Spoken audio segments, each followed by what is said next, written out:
Students, welcome to Arvind academy. This is doctor Arvind. ఈరోజు మనం video లెక్చర్లో ప్లానింగ్ టాపిక్లో భారతదేశము ఎందుకు సామ్యవాద విధానం అంటే సోషలిస్టిక్ మోడల్ని ఎందుకు అడాప్ట్ చేసుకుంది, అట్ ద సేమ్ టైం మనము ప్లానింగ్ కమిషన్ అనే ఇన్స్టిట్యూట్ ఎందుకు సెటప్ చేసుకున్నాము, తర్వాత మనము మిశ్రమ ఆర్థిక వ్యవస్థని ఎందుకు చూస్ చేసాము, different models like Mahalanobis model, Harrod Domar model, ఇట్లాంటి టాపిక్స్ అన్ని చూద్దాం. మీరు ఈ వీడియో వాచ్ చేసే ముందు అరవింద్ అకాడమీ యూట్యూబ్ ఛానల్లో ప్లానింగ్ నుంచి ఆల్రెడీ 2 వీడియోస్ అప్లోడ్ చేసి ఉన్నామండి. ఫర్ ఎగ్జాంపుల్, ప్లానింగ్ అనే టాపిక్ని గ్రూప్ 2 పాయింట్ ఆఫ్ వ్యూలో ఏ ఏరియాస్ పైన మనం ఫోకస్ చేయాలి, second first part of the planning చాప్టర్ని ఈ 2 videos YouTube channel Aravind academy YouTube ఛానల్లో అప్లోడ్ చేయడం జరిగింది. ఈ వీడియో వాచ్ చేసే ముందు దయచేసి ఆ 2 వీడియోస్ని చూడండి.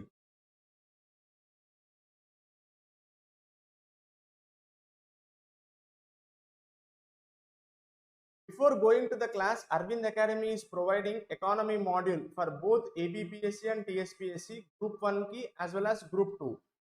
Both video courses as well as test series are available. So please do visit arvindacademy.com website.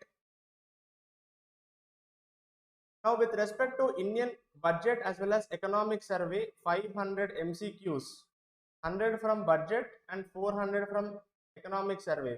This course is already active on the Arvind Academy website as well as Arvind Academy app. Now, with respect to online courses offered by Arvind Academy, with respect to Group 1, we are offering both video courses as well as test series modules for all the papers. So please do join Arvind Academy Telegram channel. Arvind Academy Telegram channel ni join avvandi. At the same time, subscribe to Arvind Academy YouTube channel. Now with respect to Group 2 also, Arvind Academy is providing both online video courses as well as test series for all the subjects, both medium, English medium as well as Telugu medium.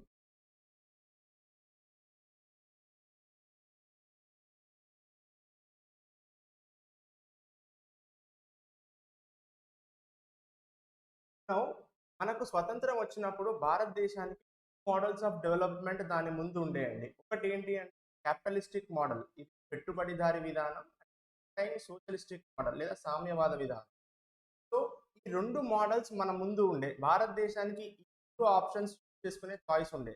మరి భారతదేశం socialistic model లేదా సామ్యవాద విధానాన్ని ఎందుకు తీసుకోవాల్సి వచ్చింది? మనము సామ్యవాద మోడల్ని చూస్ చేసుకుంటానికి ఇటు కొన్ని పాజిటివ్స్ ఉన్నాయి. అట్ ద సేమ్ టైం మనము క్యాపిటలిస్టిక్ మోడల్ అంటే పెట్టుబడిదారీ విధానాన్ని ఎందుకు తిరస్కరించాము, దానికి గల కారణాలు ఏంటో కూడా చూద్దాం. ఫస్ట్, మన ఎకనామిక్ నీడ్స్, మన ఆర్థిక అవసరాలు, క్యాపిటలిస్టిక్ కంట్రీస్ ఆర్థిక అవసరాలు 2 డిఫరెంట్. అంటే మనకున్న ఆర్థిక అవసరాలు క్యాపిటలిస్టిక్ మోడల్ని లేదా పెట్టుబడిదారి విధానాన్ని అవలంబిస్తూ ఆ దేశాల యొక్క ఆర్థిక అవసరాలు వేరువేరు కాబట్టి మనము ఈ మోడల్ని చూసుకోలేదు. మన అవసరాలు ఏంటి, మన ప్రయారిటీస్ ఏంటి అంటే స్వతంత్రం వచ్చిన తర్వాత పావర్టీ, పేదరికాన్ని నిర్మూలించడం, సోషల్ అండ్ ఎకనామిక్ రీడిస్ట్రిబ్యూషన్ అంటే ఆర్థిక మరియు సామాజిక పునఃపంపిణీ చేయటం. ఈ 2 మన దగ్గర ఉన్న ముఖ్యమైన ఆర్థిక అవసరాలు. ఈ 2 అవసరాలు ఈ పెట్టుబడిదారీ విధానం లేదా క్యాపిటలిస్టిక్ మోడల్ ఫుల్ఫిల్ చేయలేదు. ఎలా ఫుల్ఫిల్ చేయలేదో మనం కమింగ్ లెక్చర్లో చూద్దాం. నౌ మనము పెట్టుబడిదారీ విధానాన్ని తిరస్కరించడానికి ఇంకొక మేజర్ రీజన్ ఏంటి అంటే long colonial rule. Rejected capitalistic model because of the experiences that we had with the long colonial rule. అంటే మనం పెట్టుబడిదారీ విధానాన్ని ఎందుకు తిరస్కరించామంటే మన సుదీర్ఘ వలస పాలనలో మనం చూసిన కొన్ని అనుభవాలు ఏంటి అంటే వలస పాలన, లాంగ్ కలోనియల్ రూల్ వల్ల మనకు రెండిటి పట్ల చాలా భయం ఏర్పడింది. ఏంటి అంటే ఎక్స్టర్నల్ ఫ్యాక్టర్స్ అంటే బాహ్య కారకాలు,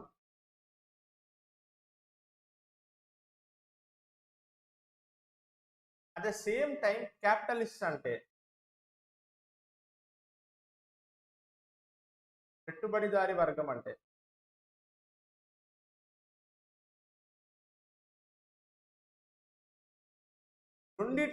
ఈ రెండింటిని మనము మన దగ్గరికి రాకుండా చూసుకోవడం కోసం ఈ క్యాపిటలిస్టిక్ మోడల్ని మనం తిరస్కరించాం. ఎందుకంటే చూడండి, సుదీర్ఘ వలస పాలన లేదా లాంగ్ కలోనియల్ రూల్ వల్ల ఇండియన్ ఎకానమీ భారత ఆర్థిక వ్యవస్థ వాళ్ళు డిస్ట్రాయ్ చేశారు. ఎగ్జాంపుల్ మన అగ్రికల్చర్ సిస్టమ్ని, మన ఇండస్ట్రీని మన డిస్ట్రాయ్ చేసి ఇండియాలో ఎంతో మ్యానుఫ్యాక్చరింగ్ జరుగుతూ ఉంటే అటువంటి మ్యానుఫ్యాక్చరింగ్ దెబ్బతీసి కేవలం రా మెటీరియల్ ముడిసరుకుని పంపిణీ చేసే ఒక ఆర్థిక వ్యవస్థగా దిగజార్చారు. అట్ ద సేమ్ టైం మన దగ్గర పేదరికం ఎక్కువ అవడానికి గల కారణం ఏంటంటే ఈ లాంగ్ కలోనియల్ రూల్, ఈ క్యాపిటలిస్టిక్ మోడల్. సో ఈ ఎక్స్టర్నల్ ఫ్యాక్టర్స్ లేదా పెట్టుబడిదారి విధానం లేదా పెట్టుబడిదారి వర్గం అంటే ఒక భయం ఉండడం వల్ల, ఆ వలస పాలన మనం చూడడం వల్ల ఈ రెండింటిని మన దగ్గరికి దరిచేరకుండా చేయడం కోసం, రెండింటిని దూరం పెట్టడం కోసం క్యాపిటలిస్టిక్ మోడల్ లేదా పెట్టుబడిదారి వ్యవస్థ అనే మోడల్ని మనం అవలంబించలేదు, దాన్ని మనం స్వీకరించలేదు. అట్ ద సేమ్ టైం ఎక్కడైతే ఈ క్యాపిటలిస్టిక్ విధానం లేదా పెట్టుబడిదారి విధానం అవలంబిస్తున్నారో అక్కడ కొన్ని దేశాలలో ఆ టైంలో, ఫర్ ఎగ్జాంపుల్ యూరోపియన్ కంట్రీస్, ఇవన్నీ కూడా పెట్టుబడిదారి విధానాన్ని అవలంబిస్తున్నాయి. అక్కడ ప్లాన్డ్ ఎకానమీస్ కావు అవి. దే ఆర్ నాట్ ప్రణాళిక రూపంలో ఆర్థిక వ్యవస్థను అభివృద్ధి చేయడం లేదు.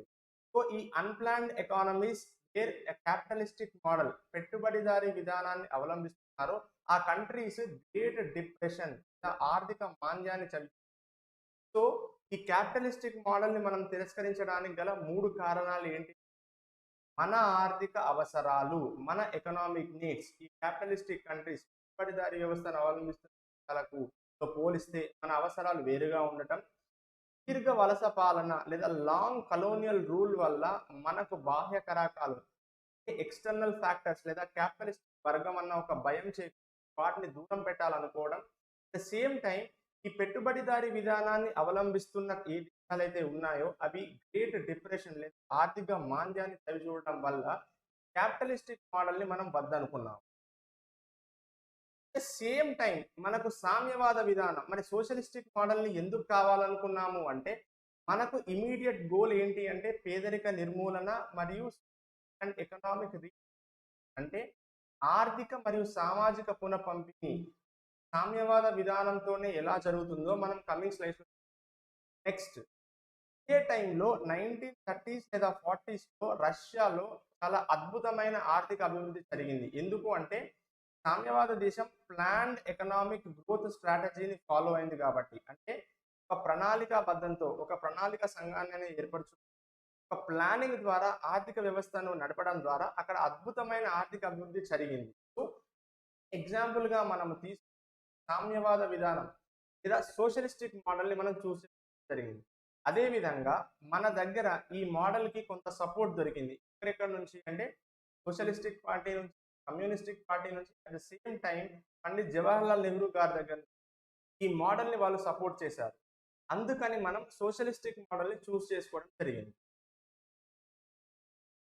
So what are the reasons for acceptance అంటే ఇక్కడ మీకు చెప్పినవే అండి. ఎకనామిక్ నీడ్స్ ఒకటి, ద సేమ్ టైం మనల్ని మనం కాపాడుకోవాలి ఎక్కడి నుంచి, ఎక్స్టర్నల్ ఫ్యాక్టర్స్ నుంచి, క్యాపిటలిస్టిక్ క్లాసెస్ నుంచి. సేమ్ టైం ఈ సోవియట్ మోడల్ని ఎవరెవరిని ఇంప్రెస్ చేసింది అంటే పార్టీని, కమ్యూనిస్టిక్ పార్టీని. Now same time Nehru was a supporter. మరి క్యాపిటలిస్టిక్ మోడల్ని ఎందుకు మనము రిజెక్ట్ చేశాము అంటే great depression in unplanned economies in Europe. ఐరోపా యొక్క ప్రణాళిక లేని ఆర్థిక వ్యవస్థల్లో గొప్ప మాంద్యం. ఒక ఎగ్జాంపుల్గా మనం సైట్ చేస్తే ఒక రీజన్గా మనం క్యాపిటలిస్టిక్ మోడల్ తిరస్కరించాం. At the same time there was spectacular economic growth of Russia during 30s and 40s. 30 మరియు 40లలో రష్యా యొక్క అద్భుతమైన ఆర్థిక వృద్ధి. నెక్స్ట్, ఇప్పుడు మనము planning commission, so capitalistic model కావాలా, సోషలిస్టిక్ మోడల్ కావాలా అంటే సోషలిస్టిక్ మోడల్ కావాలి అనుకున్నాం. మరి ఈ మోడల్ని ఇంప్లిమెంట్ చేయడం కోసం మనము ప్లానింగ్ కమిషన్ అనే ఒక బాడీని సెటప్ చేసుకున్నాం. మరి ఈ ప్లానింగ్ కమిషన్ అనే ఒక బాడీ ఎందుకు కావాల్సి వచ్చింది మనకు అంటే మనకు first of all centralized control over resources, కేంద్రీకృత నియంత్రణ అనేది వనరుల పైన కావాలి. ఎందుకు కావాలి అంటే జాతి నిర్మాణం కోసం.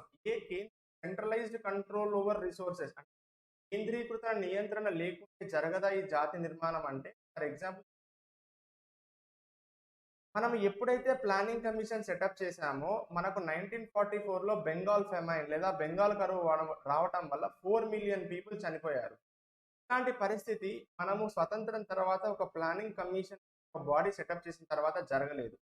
ఎందుకు జరగలేదు అంటే ఎక్కడైతే భారతదేశంలో ఇట్లాంటి ఒక సెంట్రలైజ్డ్ బాడీ ఒక బాడీని సెటప్ చేసి దానికి వనరుల పైన ఒక నియంత్రణ చేయడం వల్ల ఎక్కడైతే కరువు కాటకాలు ఏర్పడతాయో ఈ బాడీకి వనరుల పైన నియంత్రణ ఉండడం వలన అక్కడికి ఆ వనరులను తరలించడం జరిగింది. అంటే ఎక్కడైతే రిసోర్సెస్ కావాలి where the people are facing famine that conditions this body planning commission was able to divert the resources to that region, so they were able to prevent conditions like this 1944 Bengal famine. అంటే ఇలా కేంద్రీకృత నియంత్రణ వనరులపై ఉండటం వలన ఈ planning commission అనే వనరులను ఎక్కడైతే కరువు కాటకాలతో ఆ ప్రజలు అల్లడిస్తున్నారో ఆ అల్లాడించే ప్రదేశాలకు వనరులను తరలించడం జరిగింది. అలా తరలించడం వలన ఈ బెంగాల్ ఫెమైన్ లేదా బెంగాల్ కరువు లాంటి పరిస్థితులు మనకు స్వతంత్రం తర్వాత ఎక్కడ కూడా చూడలేదు. At the same time backward regions మనము పెట్టుబడిదారీ విధానంలో పెట్టుబడిదారీ వ్యవస్థ లేదా మార్కెట్ అనే ఒక వ్యవస్థను స్టాటిస్టిక్ మోడల్ అయినప్పటికీ కూడా దాన్ని మార్కెట్కి లీవ్ చేసి లేదా మార్కెట్ వ్యవస్థకు వాళ్ళు ఎక్కడైతే పెట్టుబడి పెడతారో అంటే ఎక్కడైతే లాభం వస్తుందో అక్కడ మాత్రమే పెట్టుబడి పెడతారు. మరి అలా పెట్టడం వల్ల ఏం జరుగుతుంది అంటే కొన్ని ప్రాంతాలు మాత్రమే అధికంగా అభివృద్ధి చెందుతాయి, కొన్ని ప్రాంతాలు వెనకబడిపోతాయి. అంటే బ్యాక్వర్డ్ రీజియన్స్ లో మార్కెట్ ఎప్పుడు కూడా బ్యాక్వర్డ్ రీజియన్స్ లో మార్కెట్ ఇన్వెస్ట్మెంట్ ఎప్పుడు కూడా ఇంట్రెస్ట్ చూపించదు. అట్లాంటప్పుడు ఏం చేయాలి అంటే ఒక సెంట్రలైజ్డ్ బాడీ ఒక గవర్నమెంట్ బాడీ ఎక్కడైతే వనరుల పైన రిసోర్సెస్ పైన కంట్రోల్ ఉంటుందో అట్లాంటి బ్యాక్వర్డ్ రీజియన్స్ లో బాడీ ఇన్వెస్ట్ జరుగుతుంది. మన దగ్గర అట్లాంటి బ్యాక్వర్డ్ రీజియన్స్ ఏమేమి ఉన్నాయి? For example Chhattisgarh, Jharkhand and north east. ఇక్కడ ఎటువంటి ప్రాఫిట్ లేకపోయినా రీజనల్ ఇన్ఈక్వాలిటీ అంటే ప్రాంతాల మధ్యల అసమానతలు తగ్గించడానికి ఇలాంటి ఒక సెంట్రలైజ్డ్ బాడీ ఒక కేంద్రీకృతమైన నియంత్రణ ఉన్న ఒక బాడీ మనకు అవసరము. సో ప్లానింగ్ మనము క్యాపిటలిస్టిక్ మోడల్ కావాలా సోషలిస్టిక్ మోడల్ కావాలా అంటే సోషలిస్టిక్ మోడల్ కావాలి. ఈ మోడల్ ఇంప్లిమెంట్ చేయడానికి ప్లానింగ్ కమిషన్ లాంటి ఒక కేంద్ర సెంట్రలైజ్డ్ కంట్రోల్ ఓవర్ రిసోర్సెస్ ఉన్న ఒక బాడీ ఎందుకు కావాలి అంటే ఇలాంటి బెంగాల్ ఫెమైన్ లేదా కరువు కాటకాలు సంభవించే ఒక సిచ్యువేషన్ ని అవాయిడ్ చేయడానికి బ్యాక్వర్డ్ రీజియన్స్ అంటే వెనుకబడిన ప్రాంతాలను అభివృద్ధి చేయడం కోసం ఇట్లాంటి ఒక బాడీ కావాలి. At the same time USA కూడా టెనెన్సీ వ్యాలీలో ఫ్రాన్స్ కొంతకాలం వరకు కూడా ఈ ప్లానింగ్ లేదా ప్లాన్డ్ ఎకనామిక్ సిస్టమ్ని అడాప్ట్ చేసింది. యుఎస్ఏ క్యాపిటలిస్టిక్ మోడల్ అయినప్పటికీ కూడా ఒక ప్లాన్డ్ ప్రాసెస్ ద్వారా డెవలప్మెంట్ చేయాలి అని చెప్పేసి టెనెన్సీ వ్యాలీలో ఫ్రాన్స్ కూడా కొంతకాలం వరకు ఈ ప్లాన్ లేదా ప్లానింగ్ సిస్టమ్ అనే దాన్ని అడాప్ట్ చేసింది.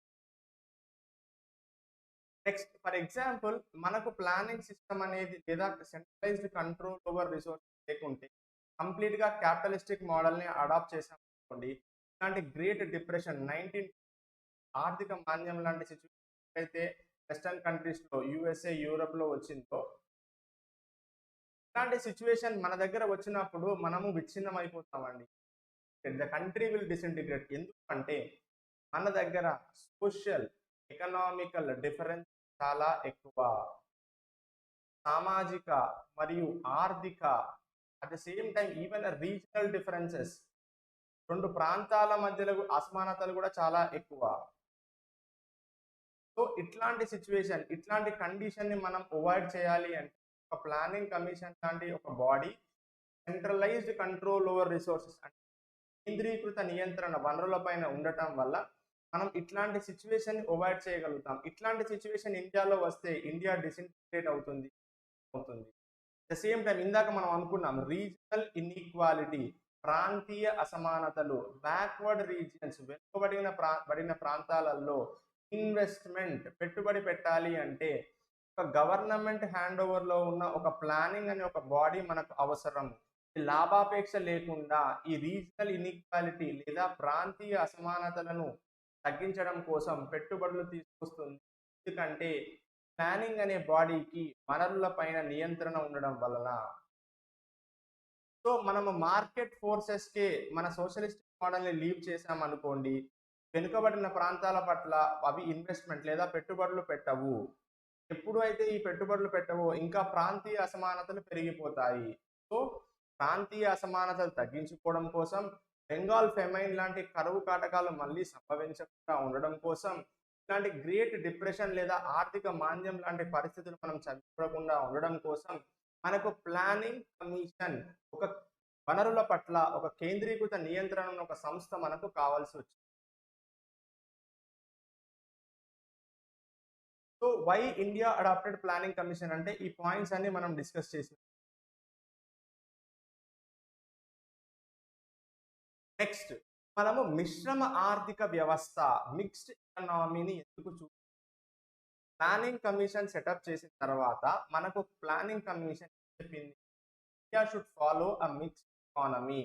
అంటే సోషలిస్టిక్ మోడల్, క్యాపిటలిస్టిక్ మోడల్ సరి సమానంగా వాటి రెండు ఇంపార్టెన్స్ ఇస్తూ మనం ఒక మిక్స్డ్ ఎకానమీని తీసుకోవాలి. ఎందుకు? It is the result of trade of between equality, అంటే క్యాపిటలిజం లేదా పెట్టుబడిదారీ విధానంలో ఒక మంచి క్వాలిటీ ఏంటంటే సామర్థ్యం. At the same time socialistic మోడల్లో ఒక మంచి క్వాలిటీ ఏంటంటే ఈక్వాలిటీకి ప్రాధాన్యం లేదా సమానత్వానికి ప్రాధాన్యం. ఈ రెండు క్వాలిటీస్ కూడా మనకు అవసరం అనుకున్నాం. ఎందుకు ఈ రెండు క్వాలిటీస్ అవసరం అంటే, ఫస్ట్ ఆఫ్ ఆల్ ఈ రెండింటికి మధ్యలో ఉన్న డిఫరెన్సెస్ని చూద్దాం. సామ్యవాదానికి మరియు క్యాపిటలిజానికి మధ్య లేదా సోషలిజానికి క్యాపిటలిజం 3 క్వశ్చన్స్ అండి ఈ రెండింటిని difference. Question number 1, question number 2 and question number 3. First question, మనము గూడ్స్ అండ్ సర్వీస్, వస్తువులను మరియు సేవలు ఎలా ఉత్పత్తి చేయాలి, హౌ టు ప్రొడ్యూస్ దెమ్.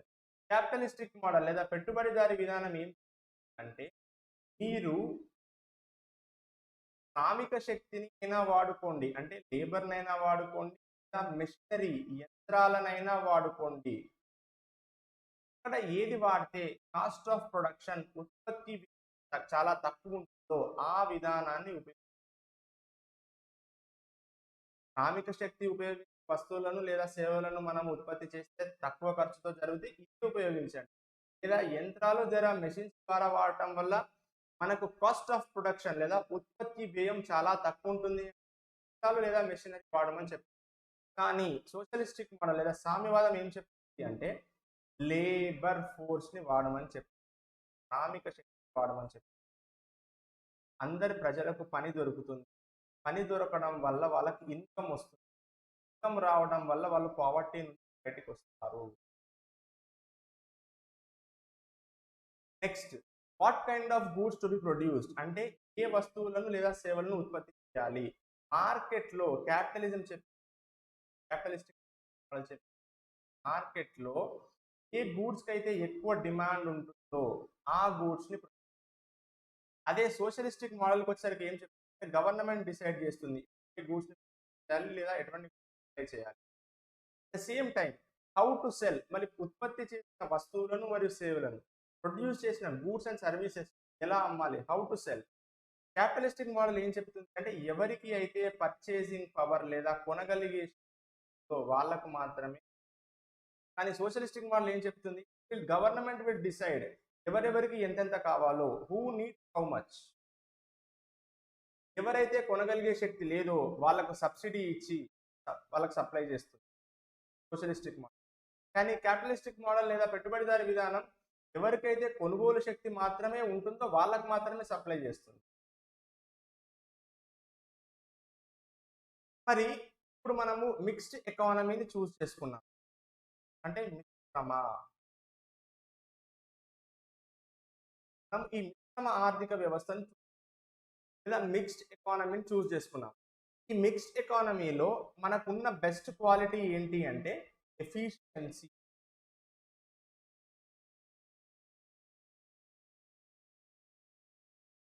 సామర్థ్యం.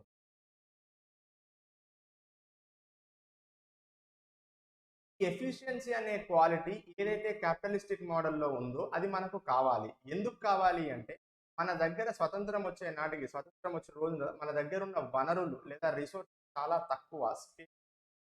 అంటే తక్కువ వనరులు ఉన్నాయి కాబట్టి ఈ వనరులను ఎటువంటి వృధా లేకుండా చాలా బాగా యూటిలైజ్ చేసి తక్కువ ఇన్పుట్ తోటి ఎక్కువ అవుట్పుట్ ఇవ్వాలి.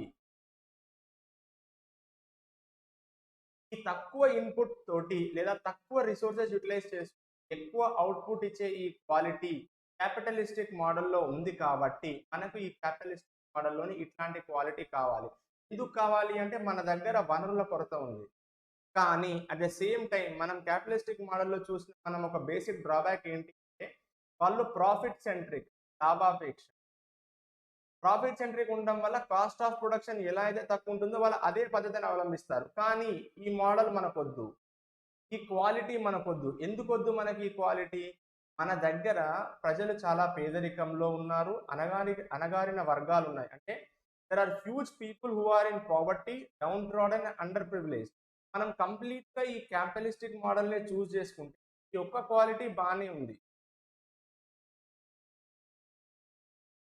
Q1 అనే క్వాలిటీ బాగుంది, కానీ ఈ Q2 అనే క్వాలిటీ మనకొద్దు. ఎందుకొద్దు అంటే మన దగ్గర చాలా మంది ప్రజలు పేదరికంలో అణగారిన వర్గాలు ఉన్నాయి. మనకి ఏం కావాలి? పేదరికంలో అణగారిన వర్గాలు ఉన్నారు కాబట్టి యూనిఫామ్ డిస్ట్రిబ్యూషన్ ఆఫ్ ప్రాస్పరిటీ, అంటే సంపదను అందరికీ సమానంగా పంచాలి. మరి సంపదను అందరికీ సమానంగా పంచే లక్ష్యం ఈ క్వాలిటీ దేంట్లో ఉంది? మరి సామ్యవాదం లేదా సోషల్ మోడల్లో ఉంది.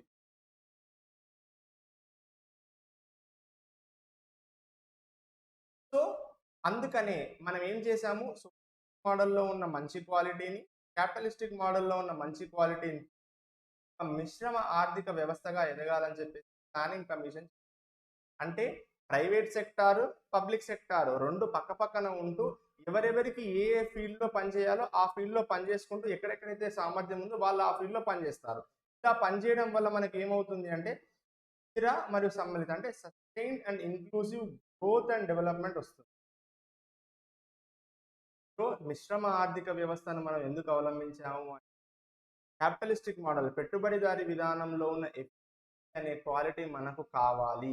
ఆ ఎఫిషియన్సీ, సామర్థ్యం అనే క్వాలిటీ మనకు ఎందుకు కావాలి అంటే రిసోర్సెస్ అనేవి మన దగ్గర చాలా స్కేర్, అంటే వనరుల కొరత ఉంది కాబట్టి తక్కువ వనరులు ఉపయోగించుకొని ఎక్కువ అవుట్పుట్ నుంచి క్యాపిటలిస్టిక్ మోడల్ కాబట్టి అందులో మనం క్యాపిటలిస్టిక్ మోడల్ కావాలి. But at the same time socialistic model కూడా ఎందుకు చూస్ చేసుకోవాలి అంటే క్యాపిటలిస్టిక్ మోడల్లో ఉన్న ఒక బేసిక్ డ్రాబ్యాక్ ఏంటి? లాభాపేక్ష, ప్రాఫిట్ సెంటర్. అంటే మనకి ఇది వద్దు. ఎందుకు వద్దు అంటే మనకు చాలా మంది ప్రజలు పేదరికంలో లేదా అణగారిక వర్గాలు ఉన్నారు. అంటే lots of people are in poverty and they are downtrodden and under privilege. So we need uniform distribution of prosperity, uniform distribution of resources. అందుకనే సంపదను అందరికీ సమానంగా పంచాలి. అందుకే మనము రెండింటిని కలగలుపుకొని మోడల్ ఈక్వాలిటీ, సమానత్వానికి ఇంపార్టెన్స్ ఇస్తుంది కాబట్టి దానిలో ఉన్న మంచి క్వాలిటీ, దీనిలో ఉన్న మంచి క్వాలిటీని మనము మిక్స్డ్ ఎకనామిక్ మోడల్గా ఎదగాలని చెప్పి ప్లానింగ్ కమిషన్. ఇప్పుడు చూడండి, క్యాపిటలిస్టిక్ మోడల్ లేదా పెట్టుబడిదారీ విధానంలో ప్రాఫిట్ లేదా లాభాపేక్ష వల్ల ఏం జరుగుతుంది? ఆర్థిక మంది దగ్గరనే అంటే there will be a centralised control of economic power. ఇలాంటి centralised control of economic power ఉండడం వల్ల ఏం జరుగుతుంది? ఫర్ ఎగ్జాంపుల్ ఒక బ్యాక్వర్డ్ రీజియన్ ఉంది, లేదా ఎక్కడైనా కరువు వచ్చింది, కరువు వచ్చింది, అప్పుడు మార్కెట్ ఫోర్సెస్ గవర్నమెంట్ ఫ్రీ ఆహార ధాన్యాలు సప్లై చేస్తాము అంటే కొంతమంది బిజినెస్ మెన్ దాన్ని ఒప్పుకోకపోవచ్చు, గవర్నమెంట్ ఇన్ఫ్లుయెన్స్ చేయదు. అట్లా ఇన్ఫ్లుయెన్స్ చేయడం వల్ల ఏమవుతుంది? టెన్షన్ లేదా అనిశ్చితి ఏర్పడుతుంది. అట్ ద సేమ్ టైం కంప్లీట్గా సోషలిస్టిక్ మోడల్ ఎందుకొద్దు అంటే మర్చెంట్స్ కానీ ట్రేడర్స్ కానీ డిస్కరేజ్ అయిపోతారు. అప్పటిదాకా మనము బ్రిటిష్ పాలనలో ఒక నిరంకుశ పాలన చూస్తాం. సోషలిస్టిక్ మోడల్లో మళ్ళీ గవర్నమెంట్కి అల్టిమేట్ కంట్రోల్ ఇవ్వడం వల్ల ఈ మర్చెంట్స్ కానీ ట్రేడర్స్ కానీ డిస్కరేజ్ అయిపోతారు, నిరుత్సాహపడతారు.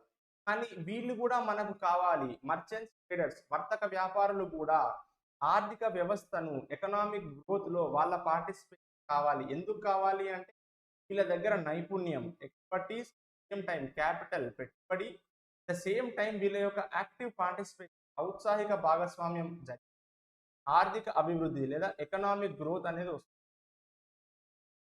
సో కంప్లీట్గా ఈ సిస్టాన్ని తీసుకుంటే క్యాపిటలిస్టిక్ మోడల్ని తీసుకుంటే డ్రాబ్యాక్. అదేవిధంగా కంప్లీట్గా సోషలిస్టిక్ మోడల్ తీసుకుంటే వర్తక వ్యాపారం నిరుత్సాహపడతారు. అందుకని దీంట్లో ఉన్న మంచి క్వాలిటీని కలగలుపుకొని మనము మిశ్రమ ఆర్థిక వ్యవస్థ మిక్స్డ్ ఎకనామిక్ మోడల్‌గా డెవలప్ అవ్వాలి అని చెప్పి planning commission.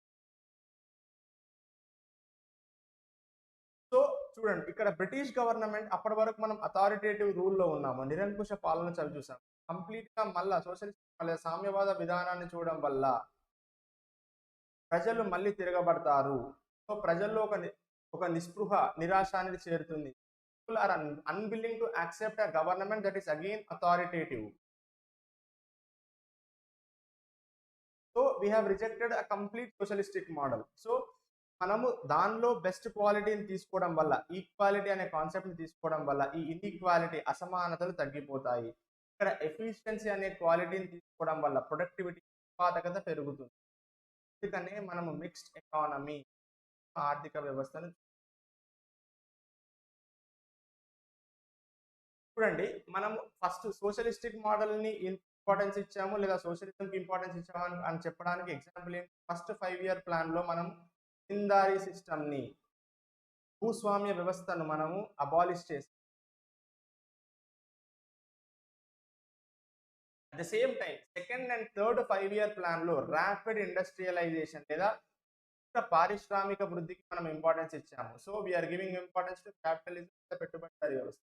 At the same టైం ఆహార ధాన్యాల్లో స్వావలంబన, with increased budgetary allocation to private sector.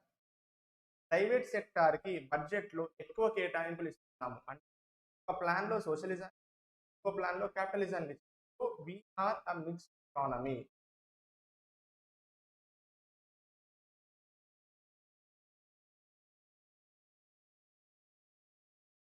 So why did India opt for mixed economy? ఇందాక మనం డిస్కస్ చేసిన పాయింట్స్ ఇక్కడ ఇవ్వబడినాయి.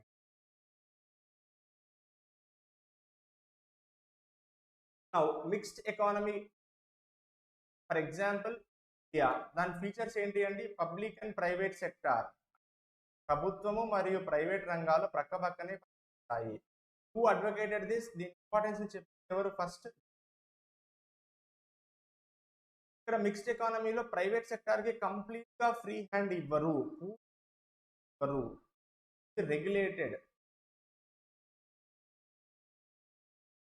But not completely.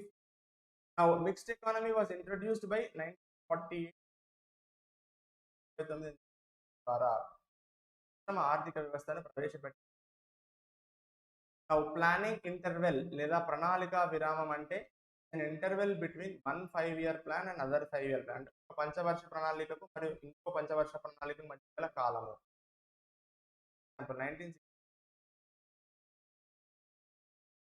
plans, వార్షిక ప్రణాళికలు అంటే plans which are designed with short term goals for a period of 1 year. Annual 1 year కాలము. So these are called, వీటికి ఇంకొక పేరు ఏంటండి? ఒక పాయింట్, ఒక ఫ్యాక్ట్ గుర్తుపెట్టుకోండి. రూల్స్ ఆఫ్ ప్లానింగ్ అనే రాసింది Lokanath. Now, what are the features of Indian plan? భారత ప్రణాళిక లక్షణాలు ఏంటి? ఇండికేటివ్ ప్లాన్ మనము టైప్స్ ఆఫ్ ప్లానింగ్ లో చూసాము. ఆపరేటివ్ వర్సెస్ ఇండికేటివ్ అంటే సూచనాత్మక, ఆపరేటివ్ ఆదేశాత్మక. సూచనాత్మక అంటే ప్రైవేట్ సెక్టార్ని కన్సల్ట్, వాళ్ళ సలహాలు సూచన వాళ్ళతో కలిసి పనిచేస్తుంది.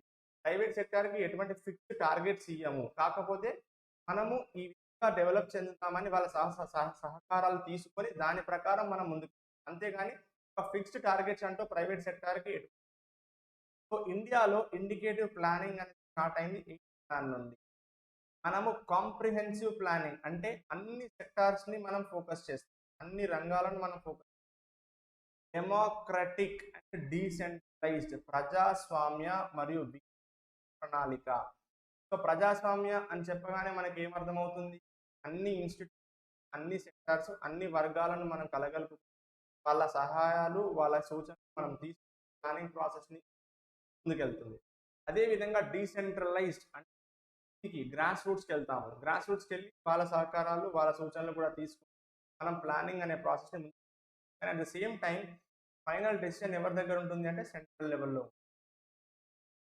Indian planning is both physical and financial. ఎప్పుడైతే మనం ఫిజికల్ అన్నామో భౌతిక అంటే in the form of men and material, same time financial అంటే మనీ రూపకంగా, ద్రవ్య రూపకంగా, రిసోర్సెస్ వనరులను. ఇప్పుడు మనము ఒక టూ టర్మ్స్ కి మనం డిఫరెన్స్ చూద్దామండి. ఒకటి సెల్ఫ్ సఫిషియెంట్, ఒకటి సెల్ఫ్ రిలయన్స్. సెల్ఫ్ సఫిషియన్సీ అంటే ఒక కంట్రీకి లేదా దేశానికి తనకు కావలసిన వస్తువులను, గూడ్స్ని, సర్వీసెస్ని ప్రొడ్యూస్ చేసుకునే కేపబిలిటీ ఉంటుంది. అంటే తనకు కావలసిన అన్ని వస్తువులను, అన్ని సేవలు, సర్వీసెస్ని తనంతట తానే ప్రొడ్యూస్ చేసుకునే కేపబిలిటీ ఉన్నప్పుడు దాన్ని సెల్ఫ్ సఫిషియెంట్. ఈ దేశానికి ఇంపోర్ట్స్ కానీ దిగుమతులు కానీ అవసరం లేదు, ఆ ఇంపోర్ట్స్ దిగుమతులు కానీ చేయదు.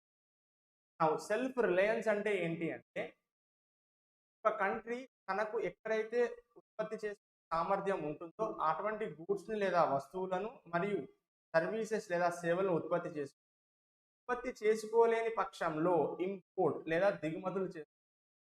అయితే ఈ ఇంపోర్ట్ కానీ దిగుమతి ఎప్పుడైతే మనం చేస్తామో మనకు అప్పుడు ఫారెన్ విదేశీ మారక ద్రవ్యం అవసరం అవుతుంది.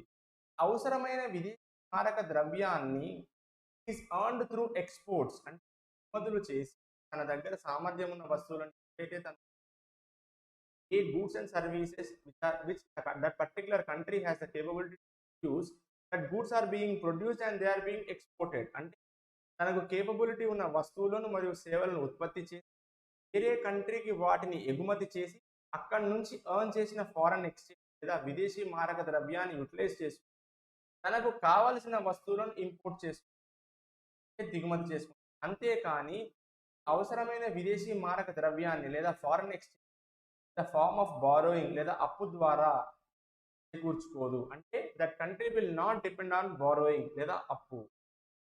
సో ఇక్కడ కావాల్సిన ఫారెన్ ఎక్స్చేంజ్ ని it is earning through exports అంటే తనకు కావలసిన విదేశీ మారక ద్రవ్యాన్ని ఎగుమతుల రూపంలో ఆర్జిస్తుంది. సో సెల్ఫ్ సఫిషియన్సీ ఇక్కడ ఎటువంటి ఇంపోర్ట్స్ ఉండవు. సెల్ఫ్ రిలయన్స్ ఇంపోర్ట్స్ ఉంటాయి, దిగుమతులు ఉంటాయి, కానీ దానికి కావలసిన ఫారెన్ ఎక్స్చేంజ్ దిగుమతులు చేసి ఎర్న్ చేస్తుంది.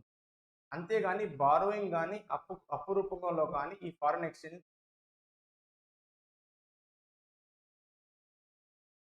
Next, economic planning after independence. So we have declared that follow a planned economic model and we are a mixed economy, mixed ఆర్థిక వ్యవస్థ.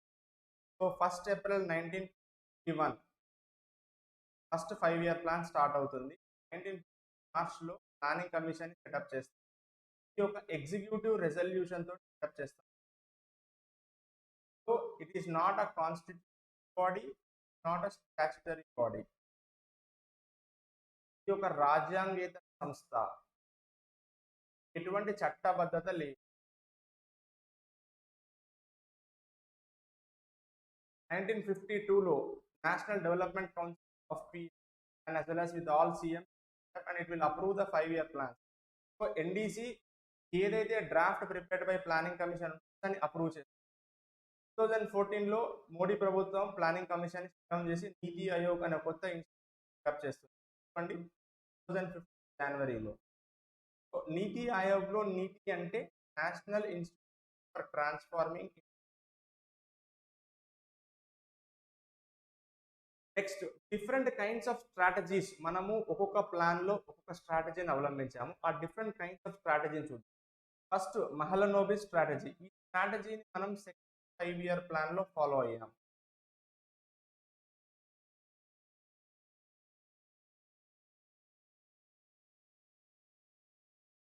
సో బేసిక్గా మహలనోబిస్ స్ట్రాటజీ అంటే మహలనోబిస్ ఏం చెప్తారు అంటే ఎకనామిక్ గ్రోత్ లేదా ఆర్థిక అభివృద్ధి జరగాలి అంటే ఫోకస్ ఆన్ ఇండస్ట్రియలైజేషన్, పారిశ్రామీకరణ జరగాలి. మరి పారిశ్రామీకరణ జరగాలి అంటే మనకు ఫస్ట్ బేసిక్ ఇండస్ట్రీస్ కావాలి. అవే మౌలిక పరిశ్రమ. Basic industries iron, coal. ఎందుకు ఇవన్నీ బేసిక్? ఫర్ ఎగ్జాంపుల్ ఫ్యాక్టరీ అన్న కట్టాలి అంటే ఫస్ట్ కావాల్సింది ఐరన్ కాబట్టి వీటిని మనం బేసిక్ ఇండస్ట్రీ. సో ఈ బేసిక్ ఇండస్ట్రీస్ మనం ఏవైతే మనం డెవలప్ చేయాలో ఆ ఇండస్ట్రీస్ అన్నీ కూడా పబ్లిక్ సెక్టర్ లేదా ప్రభుత్వ రంగ పెట్టుబడులతో అభివృద్ధి అని చెప్తారు. బేసిక్ ఇండస్ట్రీస్ అన్నీ కూడా క్యాపిటల్ అధిక మూలధన సాంద్రత కలిగినవి, లేబర్ ఇంటెన్సివ్ కాదు, capital intensive. Iron and steel, these are all capital intensive, అధిక మూలధన సాంద్రత. సో ఇప్పుడు మెహలనోబిస్ స్ట్రాటజీ అని అనగానే మనం ఏం చెప్తాము అంటే అది ప్రభుత్వ రంగ పెట్టుబడులకు లేదా పబ్లిక్ సెక్టార్ ఇన్వెస్ట్మెంట్ ఇంపార్టెన్స్ లేదా ప్రాధాన్యత ఇచ్చింది. మెహలనోబిస్ స్ట్రాటజీ క్యాపిటల్ ఇంటెన్సివ్ ఇండస్ట్రీస్ లేదా అధిక మూలధన సాంద్రత కలిగిన ఇండస్ట్రీస్ ఇంపార్టెన్స్ ఇచ్చింది. మెహలనోబిస్ స్ట్రాటజీ మౌలిక పరిశ్రమలకు లేదా బేసిక్ ఇండస్ట్రీస్ ఇంపార్టెన్స్ ఇచ్చింది. మెహలనోబిస్ స్ట్రాటజీ ఇండస్ట్రియలైజేషన్ లేదా పారిశ్రామికరణకు ఇంపార్టెన్స్ ఇచ్చింది. ఇంపార్టెన్స్ ఇచ్చింది అంటే ఆర్థిక వృద్ధి జరగాలి అంటే ఇండస్ట్రియలైజేషన్ పారిశ్రామికరణ జరగాలి. పారిశ్రామికరణ జరగాలి అంటే ఫస్ట్ మన ఫోకస్ ఇండస్ట్రీస్ మౌలిక పరిశ్రమల మీద ఉండాలి. మౌలిక పరిశ్రమలు అనేవి క్యాపిటల్ ఇంటెన్సివ్ ఇండస్ట్రీస్. పరిశ్రమలకు ప్రైవేట్ సెక్టార్కి అంత సామర్థ్యం లేదు కాబట్టి మనకు ఇండిపెండెంట్ టైంలో సో ఈ industry should be developed through public sector investments లేదా ప్రభుత్వ రంగ పెట్టుబడులు. ఇలా చేయడం వల్ల ఏం జరుగుతుంది, ఒక పాజిటివ్ ఏంటి అంటే ప్రైవేట్ సెక్టార్కి ఒక ఫేవరబుల్ కండిషన్ క్రియేట్ చేస్తాము. సేమ్ టైం ఇక్కడ చూడండి దీనికి కొన్ని డ్రాబ్యాక్స్. ఎప్పుడైతే మనం క్యాపిటల్ ఇంటెన్సివ్ అన్నామో స్వాతంత్రం వచ్చిన తర్వాత చాలా మంది ప్రజలు పావర్టీలో ఉన్నారు అంటే లేబర్ ఇంటెన్సివ్ కావు. లేబర్ ఇంటెన్సివ్ కావు కాబట్టి అన్ఎంప్లాయ్మెంట్ ఏమవుతుంది, పెరిగిపోతుంది. సో ఈ స్ట్రాటజీ వల్ల అన్ఎంప్లాయ్మెంట్ మీద ఫోకస్ తగ్గిపోయింది, పావర్టీ పెరిగింది. అగ్రికల్చర్ సెక్టార్ వ్యవసాయాన్ని మరియు స్మాల్ అండ్ కాటేజ్ ఇండస్ట్రీస్ చిన్న మరియు కుటీర పరిశ్రమలను నెగ్లెక్ట్ చేయడం వల్ల పేదరికము మరియు అన్ఎంప్లాయ్మెంట్ అనేది. So these are the drawbacks of Mahalanobis strategy.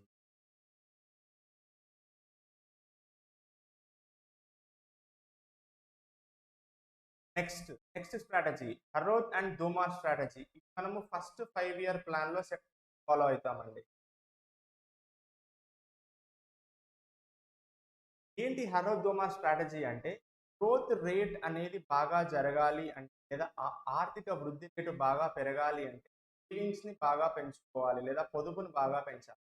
ఎప్పుడైతే ఈ పొదుపుని లేదా సేవింగ్స్ బాగా పెంచామో అవి ఇన్వెస్ట్మెంట్ ముఖంలో ఇన్వెస్ట్మెంట్స్ మనం ప్రజలు ఎవరైతే సేవ్ చేస్తారో మనం బ్యాంక్స్కి ఇస్తాం కదా, బ్యాంక్స్లో సేవ్ చేసుకుంటాం. ఆటోమేటిక్గా బ్యాంక్స్లో మనం ఏదైతే డిపాజిట్ చేసామో మనం సేవ్ చేసామో ఈ బ్యాంక్స్ పెట్టుబడిదారులకు ఇన్వెస్టర్స్ ఫార్మ్ ఆఫ్ ఇన్వెస్ట్మెంట్ క్యాపిటల్ని తరలిస్తుంది. సో ఆర్థిక అభివృద్ధి గ్రోత్ రేట్ బాగా ఉండాలి అంటే సేవింగ్స్ వల్ల ఇన్వెస్ట్మెంట్స్ పెరుగుతాయి. At the same time incremental capital output ratio productivity అనే ఆఫ్ క్యాపిటల్ అనేది చాలా తక్కువ ఉండాలి. So growth if there has to be more growth rate there has to be more savings. There are more savings, there will be more investment there will be more capital stock and more capital stock will lead to more growth rate. ఒక cycle. ఇక్కడ మనము incremental capital output రేషియోకి growth rate వృద్ధి రేటుకి inversely proportional inverse relation అంటే విలోమ సంబంధం ఉంటుంది. అదేంటో చూద్దాం. For example incremental capital output ratio or అంటే of capital to of output. So ఇక్కడ డెల్టా సింప్లైజ్ చేస్తుందంటే చేంజ్. ఫర్ ఎగ్జాంపుల్ ఇయర్ 1లో మనం ఒక 1 lakh క్యాపిటల్ ఇన్వెస్ట్ చేయడం వల్ల 25,000 అవుట్పుట్ తీసామనుకోండి. For example 1 lakh invest 25,000 cycles తయారు చేసామనుకోండి. మన ఐసీఓఆర్ ఏంటి 4. ఇప్పుడు నేనేం చెప్పాను, గ్రోత్ రేట్కి ఐసీఓఆర్కి విలోమ అంటే ఇన్వర్స్ రిలేషన్ ఉంది. సో ఇక్కడ నేను ఫస్ట్ ఇయర్లో 4 ప్రొడ్యూస్ చేశాను. నెక్స్ట్ 1 ఇయర్లో నేను సెకండ్ ఇయర్లో ఇంకొక 1 lakh ఇన్వెస్ట్ చేసి 20,000 అవుట్పుట్ అంటే 20,000 సైకిల్స్ని అవుట్పుట్గా తీశాను. నా ఐసీఓఆర్ ఎంతండి 5.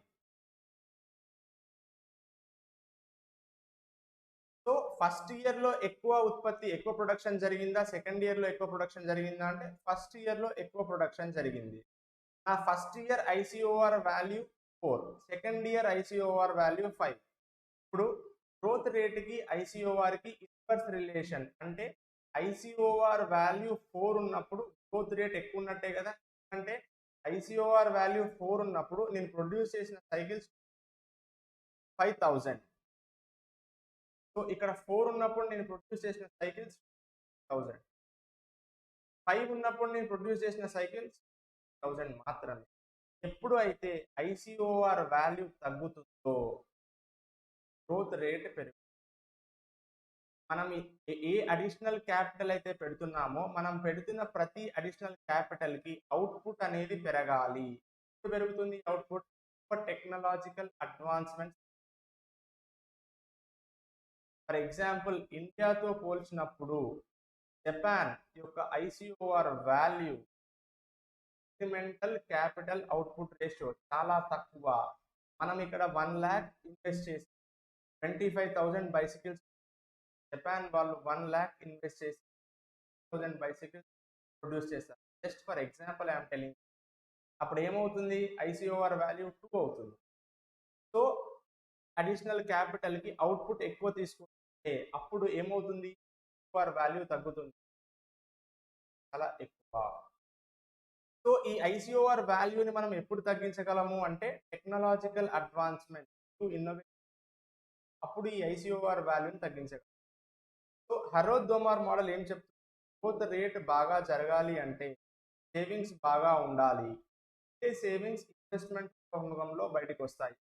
టైం ఐసిఓఆర్ వాల్యూ చాలా తగ్గి ఉంది. So it is directly proportional to and inversely proportional to capital output. Next Gandhian strategy. మనం గాంధీ స్ట్రాటజీ ఏంటో 1978లో జనతా గవర్నమెంట్ పవర్లోకి వస్తుంది. అప్పుడు నారాయణ అగర్వాల్ గాంధీ ప్లాన్ తీసుకొస్తారు కదా. ఈ ప్లాన్ ని బేస్ చేసుకుని గాంధీ స్ట్రాటజీని తీసుకొస్తారు. సేమ్ అక్కడ నారాయణ అగర్వాల్ గారు దేనికైతే ఇంపార్టెన్స్ ఇస్తారో ఈ గాంధీ స్ట్రాటజీలో కూడా ఈ జనతా గవర్నమెంట్ ఎప్పుడైతే పవర్లోకి వస్తుందో దానికి ఇంపార్టెన్స్ ఏంటవి? స్మాల్ అండ్ కాటేజ్ ఇండస్ట్రీస్, మరియు కుటీర పరిశ్రమలకు మరియు వ్యవసాయానికి ఇంపార్టెన్స్ ఇస్తుంది. కానీ 98లో మళ్ళీ కాంగ్రెస్ గవర్నమెంట్ అగైన్ మళ్ళీ ప్రభుత్వం ఎస్టాబ్లిష్ చేస్తుంది. Again the shift to strategy. So we adapted this agriculture led growth strategy.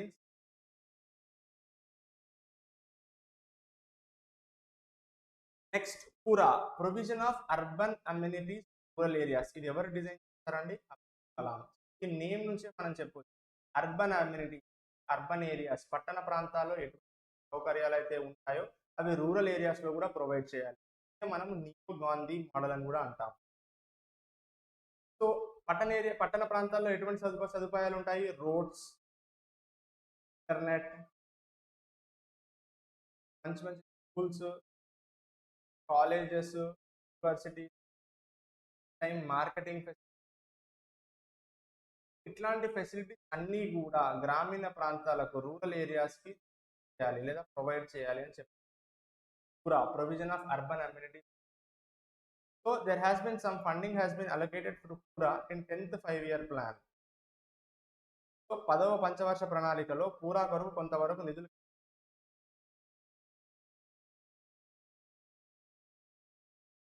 Next Rao Manmohan Singh model.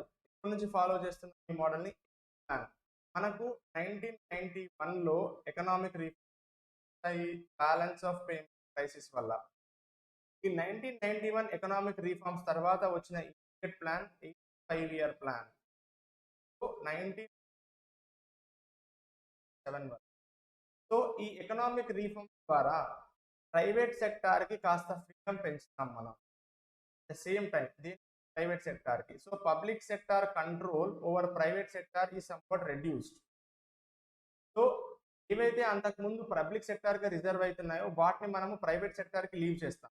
At the same time అంత కంట్రోల్ ఓవర్ ఇండస్ట్రీస్, పారిశ్రామిక రంగంపై నియంత్రణను ఎత్తివేయడం జరుగుతుంది. సేమ్ టైం ఫారెన్ ఇన్వెస్ట్మెంట్స్ అంటే విదేశీ పెట్టుబడులను మనం అనుమతిస్తాం.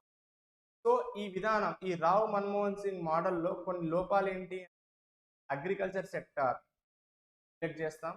Same time small and cottage industries మరియు కుటీర పరిశ్రమలను నెగ్లెక్ట్ చేస్తాం. అప్పుడు ఏం ఇండస్ట్రీస్ కాబట్టి ఇక్కడ అన్ఎంప్లాయ్మెంట్ అయితే మరియు కుటీర పరిశ్రమ సరి అయిన ఎంప్లాయ్మెంట్ని మనం ప్రొవైడ్ చేయలేము. అప్పుడు అన్ఎంప్లాయ్మెంట్ అనేది అందుకనే lack of priority to employment అనేది వన్ ఆఫ్ ద డ్రాబ్యాక్. ఉపాధికి ప్రాధాన్యత లేకపోవడం అనేది ఒక డ్రాబ్యాక్ ఆఫ్ రావు మన్మోహన్. ఇక్కడ కూడా మెహలనోబిస్ స్ట్రాటజీ లాగా high priority was given to capital intensive అంటే అధిక మూలధన సాంద్రత కలిగిన వాటికి ఎక్కువ ప్రాధాన్యం. Now with this I'll be ending today's class. Friends, video చూసే ముందు నేను చెప్పినట్టు how to prepare planning topic. At the same time first part 1 of planning Arvind academy YouTube ఛానల్లో అప్లోడ్ చేయడం జరిగింది. So please to subscribe to Arvind academy YouTube channel and join Arvind academy telegram channel.